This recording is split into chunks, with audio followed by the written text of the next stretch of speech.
Bem-vindos ao Pipoca Quente Clássico, um programa onde a gente reconta os clássicos do cinema. Essa semana, Alien.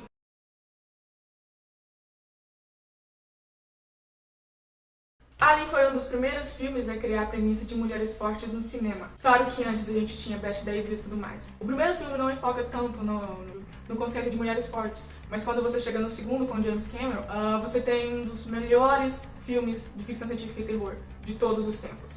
Alien pode não ter sido o melhor filme de 1979, mas com certeza foi um dos melhores. Criado por Dan O'Bannon, a ideia surgiu durante um projeto de faculdade quando Dan escrevia um filme chamado Dark Star, que foi dirigido pelo diretor John Carpenter. Só que Dark Star era uma comédia que tinha como o Alien uma criatura feita a partir de uma bola de praia. E uma grande diferença com o título que a gente conhece é que esse filme era uma comédia. Foi então que ele conheceu Ronald Suchet, e aí eles começaram a colaborar um no projeto do outro. Eles decidiram que trabalhariam em Alien primeiro, porque Alien parecia ser um pouco mais barato de se produzir.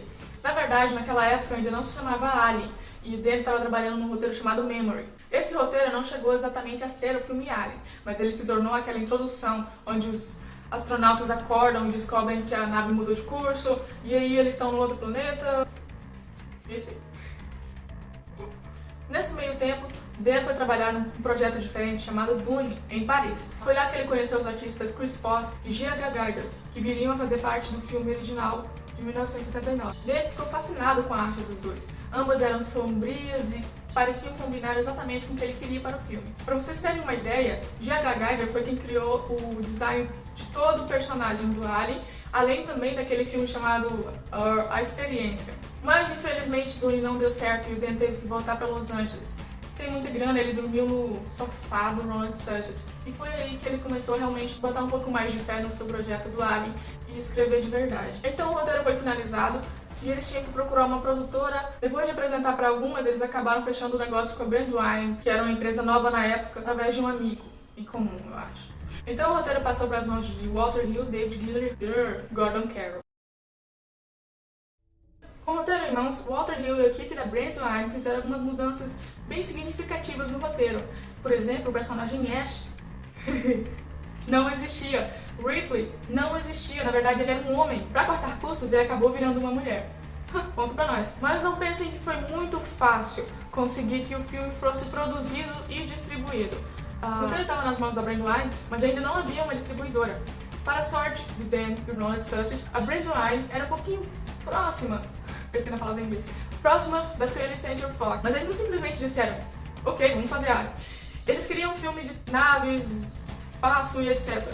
Tudo por causa do sucesso de Star Wars meses atrás. Então, graças a Star Wars, Alien finalmente saiu do papel com um orçamento de 4,2 milhões de dólares. Dan achou que ele iria dirigir, mas a Fox queria que Walter Hill dirigisse. Só que o Walter Hill não quis dirigir. E eles acabaram por contratar Ridley Scott, que tinha acabado de fazer o filme The Duelist, seu filme de estreia. E empolgado com o filme, Ridley Scott fez alguns storyboards que acabaram convencendo a Fox a dobrar o orçamento para 8,4 milhões.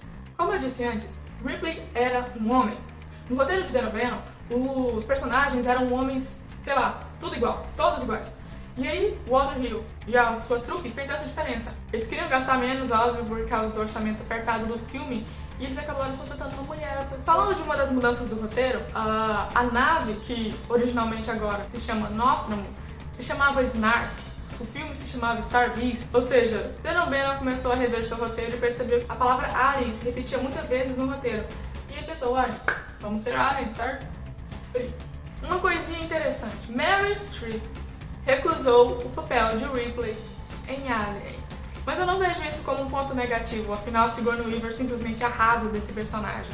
Ok, tem uma coisa que eu queria falar também. Dan O'Bannon pega uma peça nos homens nesse filme. Ele diz que todo o filme é baseado no estupro, mas não o estupro feminino, sim o estupro masculino.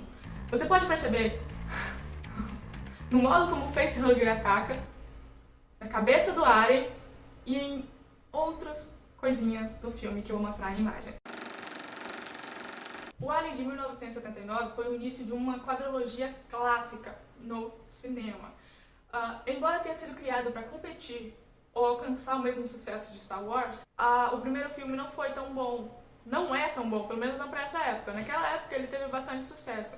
Mas agora, se você for assistir esse filme, não espere tanta diversão. Como fã da quadrilogia, ele realmente, não foi um dos melhores. Mas ele merece o crédito, porque ele começou o que viria a ser um dos melhores filmes de ficção científica e terror, de 1989 até agora. E inspirando outros filmes também. O conceito de mulher forte da Ripley foi replicado muitas outras vezes. Por exemplo, mesmo antes tinha Bette Davis. Em 1974 veio Linda Hamilton como Sarah Connor. Muita gente pode dizer que por ser um filme antigo ele não seja tão bom, mas até que dá pra tirar um pouquinho de divertimento dele. Embora os primeiros 20 minutos do filme sejam super boring, a partir do momento que o Kane morre, a merda começa a bater no ventilador e realmente começa a acontecer alguma coisa naquele filme. Ash tentando matar a Ripley, a mãe lá, aquele computador do inferno, não responde, e o povo tá preso naquela nave, claustrofóbico, um alien te prosseguindo no escuro. Muito interessante,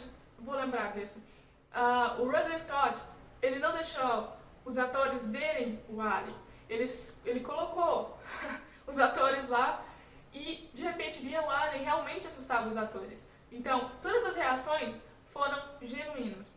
Por exemplo, quando o alien sai do peito do Kane, a Veronica Cartwright se assustou demais. E antes disso, era para ela ter sido a heroína do filme. A desculpa que o Ridley Scott deu para mudar isso foi porque a Veronica, como ela se assustou muito, ela representaria o sentimento do público.